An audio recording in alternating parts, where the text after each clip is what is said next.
Hello दोस्तों, कैसे हो आप सभी लोग। आई होप कि आप सभी लोग स्वस्थ होंगे और मस्त होंगे और अपनी तैयारी अच्छे से कर रहे होंगे। तो जैसा कि मैंने आप सभी लोगों को पिछले वीडियो में बताया था कि अगले वीडियो में हम धमाकेदार वीडियो के साथ आएंगे और आप सभी लोगों के लिए एक वायरल पेपर लेकर आएंगे जो कि आप सभी लोगों को यूपी बोर्ड में देखने को मिलेगा। तो ये वो समय है, वो वीडियो है जो आप सभी लोगों तक पहुंचाने वाला था। तो ये वीडियो आप सभी लोगों तक अब बहुत जल्द ही पहुंचने वाली है।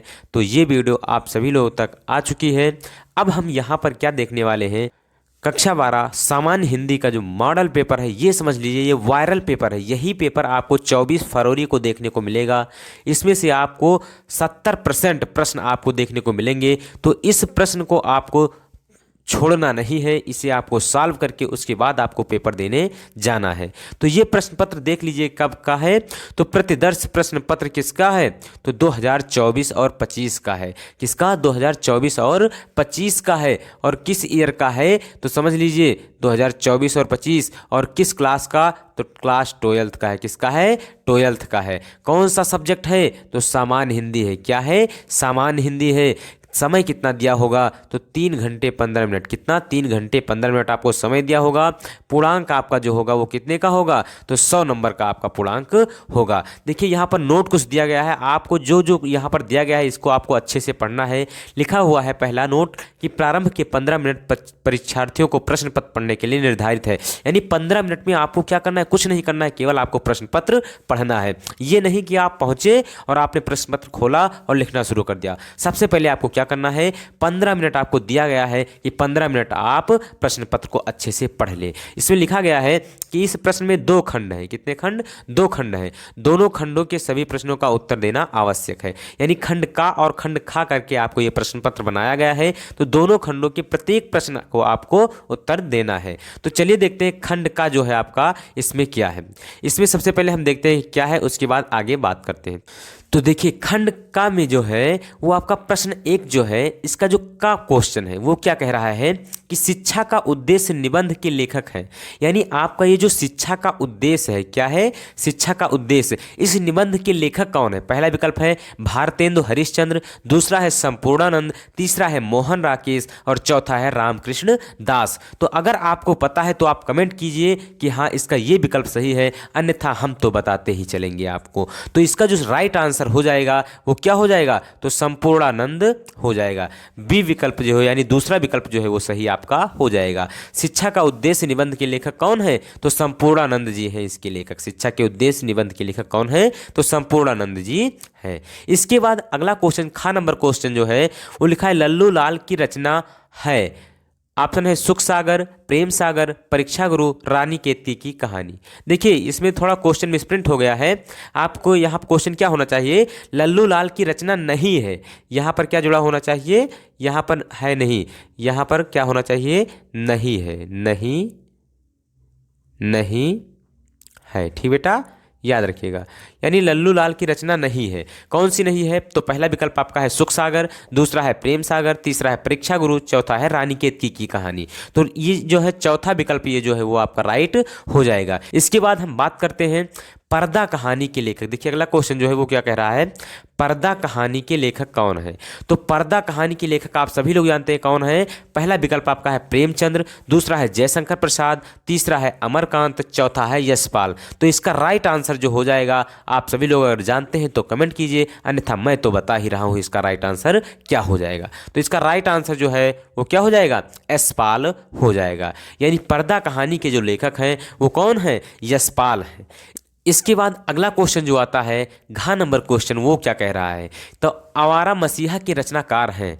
आवारा मसीहा के रचनाकार कौन है, जल्दी से बताइए आवारा मसीहा के रचनाकार कौन है। तो आपका पहला विकल्प है विष्णु प्रभाकर, दूसरा है रामवृक्ष बेनीपुरी, तीसरा है राहुल संकृत्यान और चौथा है रांगे राघव। तो कौन है इसका सही विकल्प, आप जल्दी से कमेंट में बॉक्स में उत्तर दीजिए और मैं आप सभी लोगों को बताने वाला हूं कि इसका विकल्प कौन सा सही है। तो इसका विकल्प जो है वो पहला विकल्प सही है कि विष्णु प्रभाकर जो है वो किसके, आवारा मसीहा के रचनाकार हैं। इसके बाद नेक्स्ट क्वेश्चन जो आता है आपका वो क्या कह रहा है, देखिए तो अगला क्वेश्चन जो है आपका वो कह रहा है कि बाण भट्ट की आत्मकथा के लेखक कौन है? तो महावीर प्रसाद द्विवेदी, सरदार पूर्ण सिंह, वासुदेव शरण अग्रवाल, हजारी प्रसाद द्विवेदी। अगर आपको आंसर पता है तो आप कमेंट बॉक्स में जल्द से जल्द उत्तर दीजिए। अगर नहीं पता है तो आप वीडियो को देखते रहिए, मैं एक एक क्वेश्चन सॉल्व कराता चलूँगा। तो बाण भट्ट की आत्मकथा के लेखक जो हैं वो हजारी प्रसाद द्विवेदी जी है। कौन है?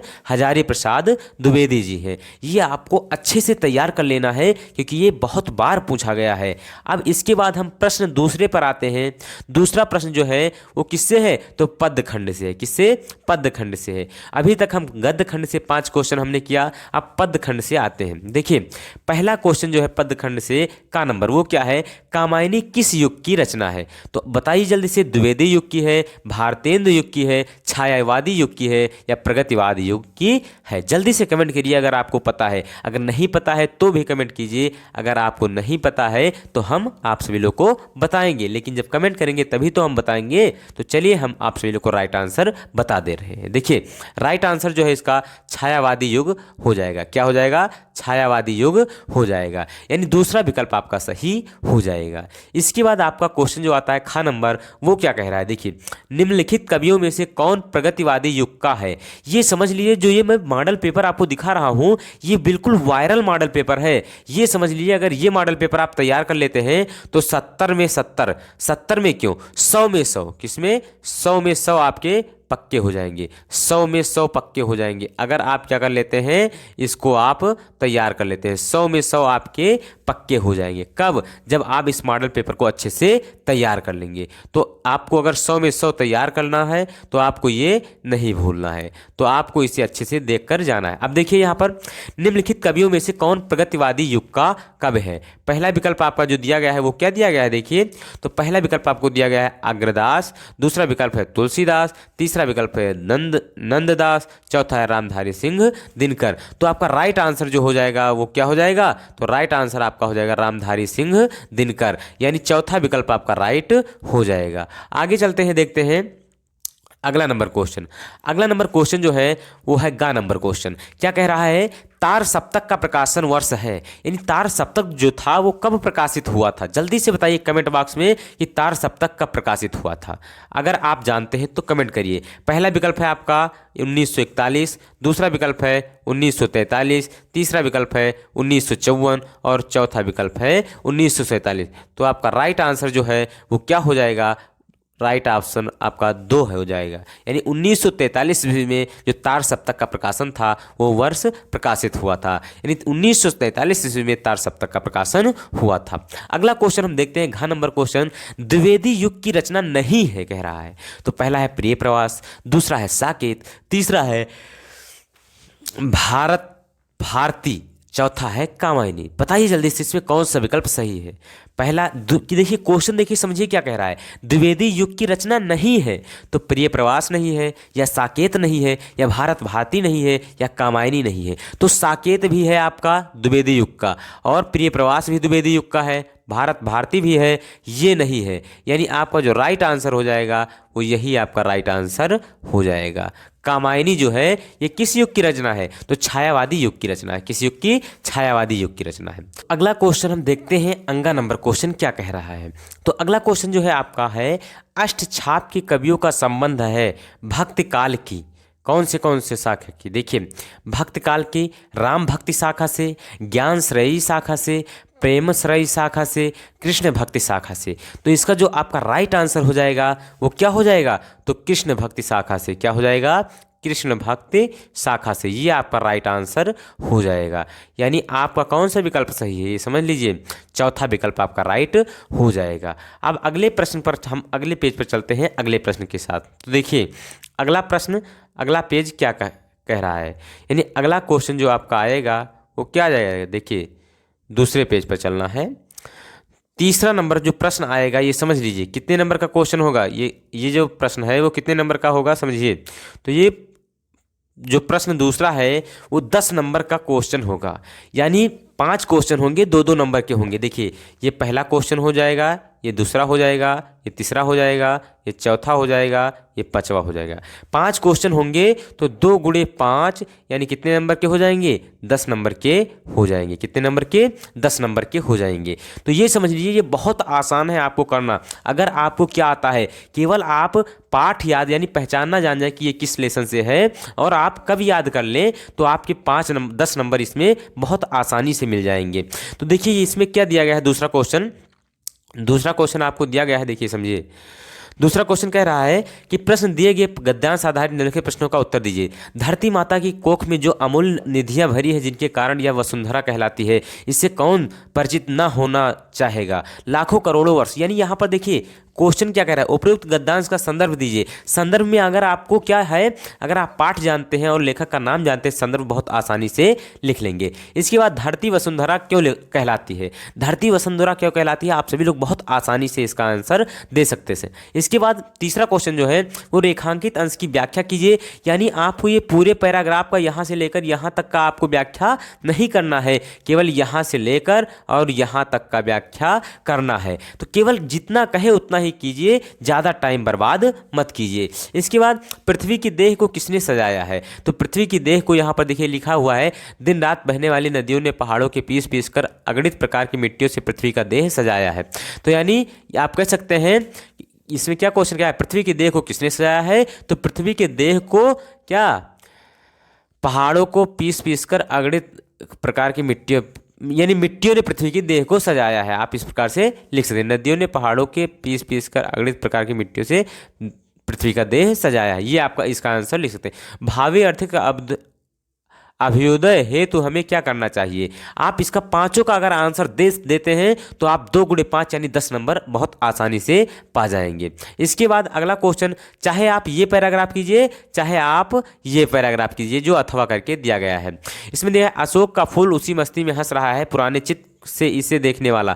इसमें आपको भी उपयुक्त गद्यांश का संदर्भ लिखना है, रेखांकित अंश की व्याख्या करना है, लेखक क्यों कहता है कि उदास होना बेकार है। उसके बाद गद्यांश का भाव स्पष्ट कीजिए, गद्यांश की भाषा शैली की विशेषताएं लिखिए। ये आपको 5 प्रश्न देना है और पांचों प्रश्न 2 गुणे 5 यानी 2-2 नंबर के होंगे और 2-2 नंबर के 5 प्रश्न होंगे तो 10 नंबर आपके पक्के हो जाएंगे। इसके बाद जो पद में है प्रश्न नंबर 4 वो भी इसी प्रकार का है। आपको यहाँ पर एक पद दिया गया है, एक पद आपको दिया गया है और इसी से आपको क्या करना है, 5 प्रश्न के उत्तर देने हैं। दिए गए पदांश पर आधारित निम्नलिखित प्रश्नों के उत्तर दीजिए। कौन से जो है आपके वो क्या है, दुर्बलता का चिन्ह विशेष शपथ है पर अबलाजन के लिए कौन सा पथ है? यदि मैं उकसाई गई भरत से होऊं तो पति समान ही स्वयं पुत्र भी खोऊं। ठहरो मत रोको मुझे कहूँ सो सुन लो, पाओ यदि उसमें सार उसे सब चुन लो। करके पहाड़ सा पाप मौन रह जाऊं, राई भर भी अनुताप न करने पाऊं।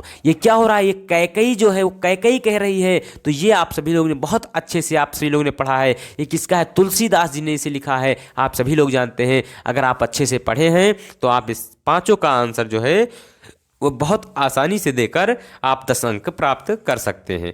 क्या कह रहा है, उपयुक्त पदांश का संदर्भ लिखना है, रेखांकित अंशों की व्याख्या करना है, करके पहाड़ सा पाप मौन रह जाऊं, राई भर भी अनुताप न करने पाऊं। पंक्ति में कौन सा अलंकार है? तो आप इसका अलंकार बहुत अच्छे से पहचान कर लिख सकते हैं। आप लिख आइएगा, आपको 2 नंबर पक्के प्राप्त हो जाएंगे। पदांश का भाव भी स्पष्ट करना है, भाव की विशेषताएं भी बताना है। 2-2 नंबर के 5 क्वेश्चन होंगे, आपके 10 नंबर पक्के हो जाएंगे। अगर मान लीजिए ये आप पदांश नहीं कर सकते हैं तो आपको क्या दिया जाएगा, अगला पदांश भी अथवा करके दिया गया है। जैसे यहाँ से आप देख सकते हैं क्या दिया गया है, अगला पदांश तो दिया गया है, लज्जाशील पथिक महिला जो कहीं दृष्टि आवे, होने देना विकृत रसना तो न तो सुंदरी को। जो थोड़ी सी श्रमिक हो वह गोद ले श्रांति खोना, होठों की और कमल मुख की मलानताएं मिटाना। कोई कलांता कृषक ललना खेत में जो दिखावे, जाता कोई जलद यदि हो व्योम में तो उसेला, धीरे धीरे परस उसकी क्लांतियों को मिटाना, छाया द्वारा सुखित करना तप्त भूतांगना को।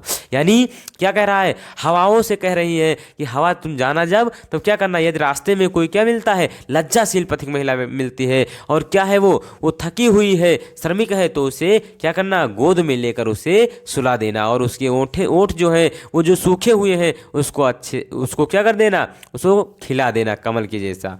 उसके बाद यहाँ पर भी आपको 5 प्रश्न दिए गए हैं, पांचों प्रश्न के अगर आप उत्तर लिख लेते हैं तो क्या हो जाएगा, 10 नंबर आपके पक्के हो जाएंगे। इसके बाद जो 5वां प्रश्न है वो क्या कह रहा है, देखिए 5वां प्रश्न में आपको क्या है, निम्नलिखित में से किसी एक लेखक का साहित्यिक परिचय देते हुए उनकी प्रमुख रचना लिखना है।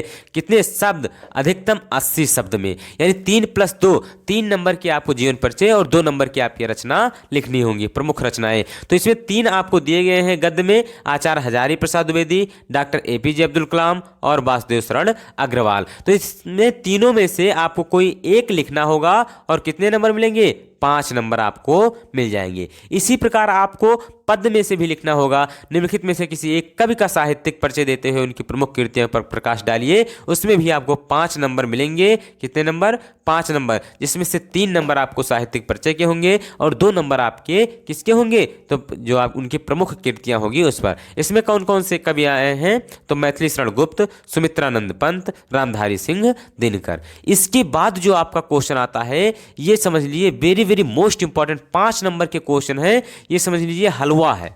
क्या है, बहादुर अथवा पंचलाइट की कहानी के उद्देश्य पर प्रकाश डालिए। ध्रुव अथवा क्या कर दीजिए, ध्रुव यात्रा कहानी का कथावस्तु अपने शब्दों में लिखिए। तो आप सभी लोग जानते हैं पंचलाइट कहानी आप सभी लोगों ने सुना होगा। उसमें क्या होती है, काकी होती है और क्या होते हैं, एक व्यक्ति होता है जो क्या होता है, उसका नाम क्या है ध्यान नहीं है मुझे। तो क्या होता है, उन दोनों में क्या होता है, चिराग लेकर आया, लालटेन लेकर आया, पंचलाइट लेकर आया जाता है, जलाया जाता है, कोई नहीं जला पाता है। आप सभी लोग बहुत अच्छे से कहानी उसकी सुने होंगे।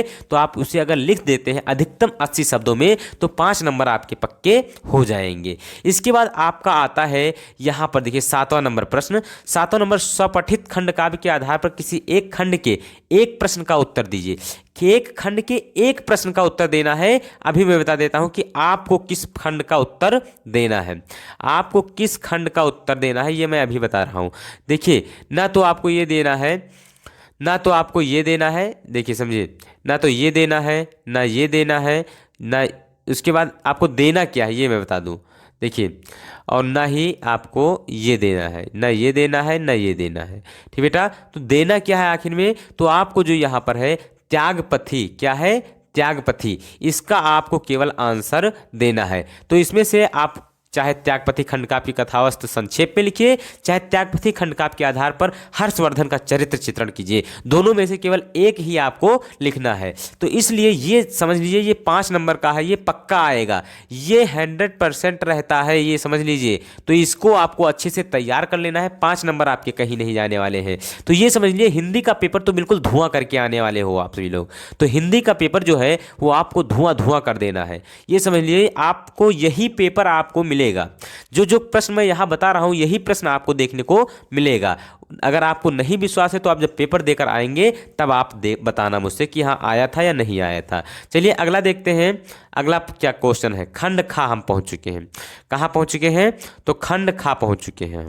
देखिए खंड खा क्या कह रहा है, खंड खा देखिए क्या कह रहा है,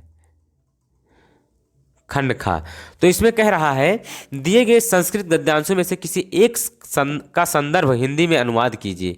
तो महामना, विद्वान, वक्ता, धार्मिको, नेता, पटु, पत्रकार, कारश्चासीत, ये आपको क्या करना है, ये आपको अच्छे से इसका अनुवाद करना है। ये चाहे इसका करिए, चाहे हंस राज तदेव परिस्मध्य आत्मना भागिनो पापा हंस पोतकाया दुहित रमछत मयूरो हंस पोतिका काय प्रायः लज्जितः तस्मात् स्नातम प्लायाते हंस राजो अपहृष्टमानसः स्वगृहम अगच्छते।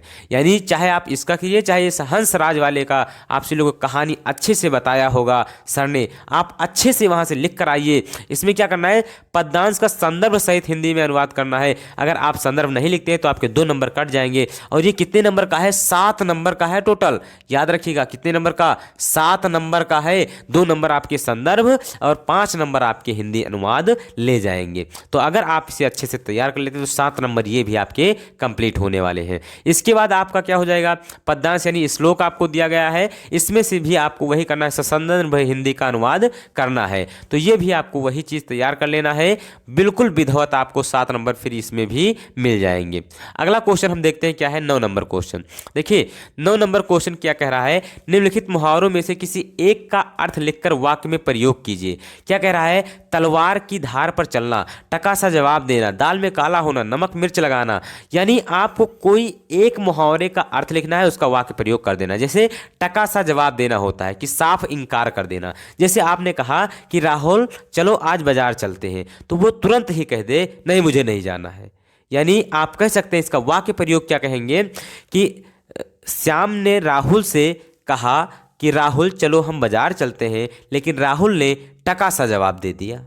ये हो गया आपका वाक्य प्रयोग। और आपको इसका अर्थ लिख देना है टका सा जवाब देना, यानी आपको क्या लिखना है, साफ इनकार कर देना। ठीक बेटा, तो इस प्रकार से आपके 1 + 1 2 नंबर तैयार हो जाएंगे। 1 + 1 = 2 नंबर आपके तैयार हो जाएंगे। अगला नंबर क्वेश्चन हम चलते हैं, देखते हैं अगले पेज पर। तो अगला नंबर क्वेश्चन जो है वो आपसे लोग देख सकते हैं क्या कह रहा है। लिखा है अपठित गद्यांश पर आधारित निम्नलिखित प्रश्नों का उत्तर दीजिए। यानी ये आपके पाठ से नहीं है, ये आपको गद्यांश दिया गया है, इससे आपको निम्नलिखित प्रश्नों के उत्तर देने हैं। 1 नंबर, लेखक के अनुसार इच्छा लोभ आदि का क्या परिणाम होता है। उसके बाद यानी आपको ये क्या करना है, आपको जो ये दिया गया है पैराग्राफ, ये पूरा पैराग्राफ जो आपको दिया गया है, ये पूरा पैराग्राफ आपको अच्छे से तैयार कर लेना है, पढ़ लेना है। यहाँ से आपको घर से पढ़कर नहीं जाना है, ये आपको वहीं पढ़ना है और इसका उत्तर वहीं देना है। ये आपके सिलेबस से नहीं है। ये यहाँ पर देखिए लिखा हुआ है, क्या लिखा हुआ है, देखिए मैं आपसे लोगों को दिखा दे रहा हूँ हाईलाइट करके। ये क्या लिखा हुआ है समझ लीजिए, ये क्या लिखा हुआ है, देखिए अपठित, क्या लिखा हुआ है, अपठित पद्यांश। क्या लिखा हुआ है, अपठित पद्यांश से आपको ये बताना है। किससे बताना है, अपठित पद्यांश से। ठीक बेटा, तो ये समझ लीजिए कि ये आपको वहीं पढ़ना है और इसका आंसर वहीं पर देना है। तो ये 3 नंबर अगर आप ये क्वेश्चन जो कर लेते हैं तो आपके कितने नंबर पक्के हो जाएंगे, 5 नंबर इसके भी आते हैं। तो 5 नंबर इसके भी आपको मिल जाएंगे, चाहे आप इस पद्यांश का कीजिए, गद्यांश का कीजिए, चाहे इस गद्यांश का कीजिए। इसके बाद अगला क्वेश्चन जो आता है आपका, निम्नलिखित शब्द युग्मों का सही अर्थ चयन कीजिए। निम्नलिखित शब्द युग्मों का क्या करना है, आपको सही अर्थ चयन करना। वसन और व्यसन, वसन पहला जो आपका वसन है इसका अर्थ क्या होता है, जल्दी से कमेंट कीजिए आप सभी लोग। तो पहला जो वसन है इसका अर्थ होता है आप सभी लोगों का तो वस्त्र होता है। क्या होता है, वस्त्र। और जो दूसरा व्यसन है, व्यसन का अर्थ क्या होता है, तो व्यसन का अर्थ जो होता है वो क्या होता है, तो आदत होता है। क्या होता है, आदत। तो यानी आपका जो राइट आंसर हो जाएगा वो क्या हो जाएगा, तो वस्त्र और आदत, यानी सी विकल्प जो है आपका राइट हो जाएगा। इसके बाद अगला क्वेश्चन जो है दूसरा नंबर, वो क्या कह रहा है, अंबुज और अंबुद। तो अंबुज मतलब होता है जो जल से आया हो यानी कमल, और अंबुद मतलब यानी जल को देने वाला। तो कमल और बादल, इसका भी सी विकल्प राइट हो जाएगा। क्या हो जाएगा, सी विकल्प राइट हो जाएगा। इसके बाद हम बात करने वाले हैं, इसके बाद हम जो बात करने वाले हैं अगला क्वेश्चन। अगला क्वेश्चन क्या कह रहा है, देखिए अगला क्वेश्चन जो है 6 नंबर पेज पर आ जाए। तो 6 नंबर पेज का जो क्वेश्चन है वो क्या कह रहा है, देखिए समझिए। कह रहा है निम्नलिखित में से, क्या कह रहा है, निम्नलिखित शब्दों में से किसी एक शब्द के 2 अर्थ लिखिए। यानी एक शब्द को आपको 2 अर्थ लिखना है, चाहे आप अंबर के लिख दीजिए, चाहे इसके लिख दीजिए, चाहे पट के लिख दीजिए, चाहे विधि के लिख दीजिए, और चाहे नाग के लिख दीजिए।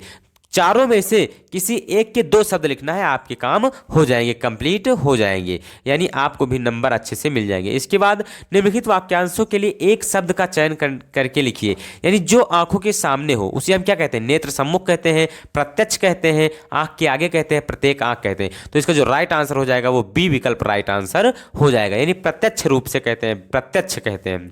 इसके बाद अगला क्वेश्चन जो है आपका दूसरा नंबर, जानने की इच्छा रखने वाले को हम क्या कहते हैं, जानकार कहते हैं, ज्ञानी कहते हैं, बुद्धिमान कहते हैं, जिज्ञासु कहते हैं। तो इसका राइट आंसर जो है वो जिज्ञासु, यानी सी विकल्प आपका राइट हो जाएगा। इसके बाद क्वेश्चन है निम्नलिखित में से किन्हीं 2 वाक्यों को शुद्ध करके लिखिए।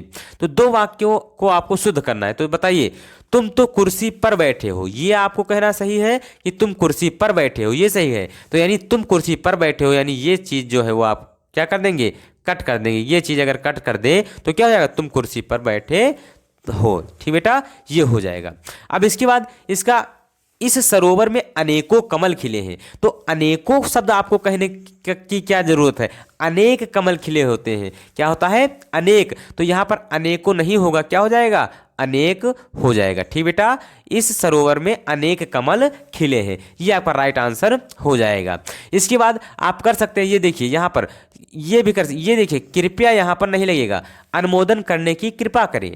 कृपया अनुमोदन करने की कृपा ना करें, अनुमोदन करने की कृपा करें, राइट आंसर। आपको केवल 2 वाक्य जो है वो शुद्ध करना है। तो आप 2 वाक्य शुद्ध कर दीजिए। उसके बाद आपको ज़्यादा कुछ नहीं सोचना है, जो प्रश्न कहे वही करना है। ये नहीं कि प्रश्न 2 कह रहा है आप 4 करके आइए, आपका समय जाएगा और बाद में प्रश्न भी छूट जाएगा। तो जितना कहे उतना ही कीजिए, बाद में अगर समय बचता है तो हाँ और कर दीजिए, अन्यथा मत कीजिए। जितना कहे उतना ही आपको करना है। इसके बाद हम बात करते हैं अगला क्वेश्चन। देखिए अगला क्वेश्चन जो कह रहा है 12 नंबर क्वेश्चन कि वीर रस अथवा हास रस का स्थायी भाव के साथ उदाहरण दीजिए। तो वीर रस चाहे दीजिए चाहे हास रस। तो हास रस का उदाहरण आप सबसे पहले बताइए कि हास रस का स्थायी भाव क्या होता है। तो हास नामक स्थायी भाव, हास रस का स्थायी भाव जो होता है वो क्या होता है, तो हास होता है। तो हास नामक स्थायी भाव जब भी भाव अनुभाव और संचारी भाव से संयोग करता है तो हास रस का रूप धारण कर लेता है। अब इसका आपको उदाहरण देना है। तो मातः पितः उरन भय नीके और गुरु ऋण रहा सोच बढ़ जी के, ये हो जाएगा क्या, हास रस का उदाहरण।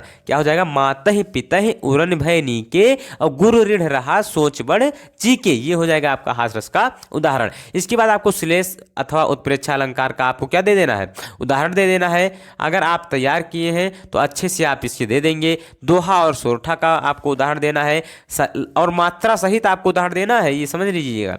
इसके बाद आपका क्या आ जाएगा, तो बैंक में खाता खोलने के लिए बैंक प्रबंधक को आवेदन प्रार्थना पत्र लिखना है। कितने नंबर का, 6 नंबर का हो जाएगा। अथवा आप क्या कर दीजिए, देखिए यहाँ पर अथवा आपको क्या करना है, देखिए समझिए। अथवा आप शहर में फैली संक्रामक बीमारी की तरफ जिलाधिकारी का ध्यान आकर्षित करने के लिए आवेदन प्रार्थना पत्र लिखिए। दोनों में से एक आपको लिखना है, 6 नंबर आपके कंप्लीट हो जाएंगे। इसके बाद याद रखिएगा, देखिए देश में बढ़ती बेरोजगारी, क्या, देश में बढ़ती बेरोजगारी और आतंकवाद की समस्या और समाधान और विद्यार्थी और राजनीति और वृक्षारोपण का महत्व, देश की समृद्धि और विकास में समाचार पत्रों की भूमिका। अगर आपने अभी तक कोई निबंध नहीं तैयार किया है तो बस इसी 5 में से आपको तैयार करना है और 100% इसी 5 में से आ जाएगा। अगर ये 5 में से आप तैयार कर लेते हैं तो पक्का गारंटी के साथ मैं कहता हूं कि 5 में से आपका 100% आपका कोई ना कोई फंस जरूर जाएगा, यानी 9 नंबर यहाँ पर आपके कंप्लीट हो जाएंगे। ठीक बेटा, तो इस प्रकार से ये जितने भी प्रश्न थे आपके, मैंने आप सभी लोगों को दिखा दिया। बिल्कुल इसी पर आधारित आपके प्रश्न आने वाले हैं, बिल्कुल सेम इसी टॉपिक पर होंगे, तो आपको कंफ्यूज नहीं होना है। बिल्कुल इसी पर आधारित प्रश्न होंगे, तो आप ये मत सोचिए कि बहुत कठिन पेपर आएगा। पेपर आपका कठिन नहीं आएगा। आपको समय दिया जाएगा 3 घंटे 15 मिनट। कितना समय दिया जाएगा, तो 3 घंटा 15 मिनट का आपको समय दिया जाएगा। पूर्णांक आपका होगा 100 नंबर का। तो आपको अच्छे से तैयार कर लेना है और इस वीडियो को देख कर जाना है। 100% गारंटी के साथ कहता हूं, इससे 70% प्रश्न आपके फंसेंगे। तो अब हम मिलते हैं नेक्स्ट वीडियो में मजेदार टॉपिक के साथ एवं धमाकेदार टॉपिक के साथ। तब तक के लिए जय हिंद, love you, bye bye, take care.